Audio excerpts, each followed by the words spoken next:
angemuona. Kageuka hamuoni, katafuta kote hamuoni, akamuuliza dereva bajaji. Samahani kakaangu, kuna kaka nilikuwa nimesimama naye hapo simemuona. Kaelekea wapi? Dereva bajaji anamuuliza kaka yupi? Anaambia yule kaka alikuwa akasimama hapo hivi, nilikuwa nimesimama naye. Dereva bajaji anamwangalia kama kichaa. Anamwambia kaka yupi, mbona mimi sijamuona kaka yote? Mimi nimekuona umesimama peke yako. Dereva bajaji anamwambia hapana. Yule dada anamwambia dereva bajaji hapana. Kuna kaka nilikuwa nimesimama naye hapo amevaa kanzu nyeupe, amenisaidia, nataka nimshukuru, nataka nimwambie asante.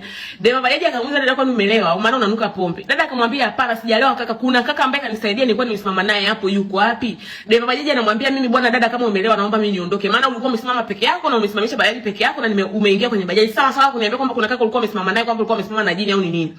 Dada akamwambia kuna kaka mimi nakwambia nilikuwa nimesimama naye hapo, kanisaidia, kanitoa, nilikuwa kwenye hatari, nimetembea naye mpaka hapo. Kaka akamwambia dada, utakuwa na matatizo, kama una matatizo ya akili basi utakuwa umelewa. Kaka akamwambia basi ngoja mimi niondoke, maana naona unachanganya. Dada akamwambia please naomba usiondoke. Akaingia kwenye bajaji akaondoka. Kimwemua akawa anajiambia maskini ya Mungu atakuwa kukutana na malaika au jini mzuri aliyomsaidia. Binti anakuambia alikuwaga hasali, lakini kuanzia siku hiyo anakuambia kila Jumapili humkosi kanisani. Kwa sababu anakuambia kama ni Mungu alimtumia malaika wake ile siku, basi nilimuona malaika live.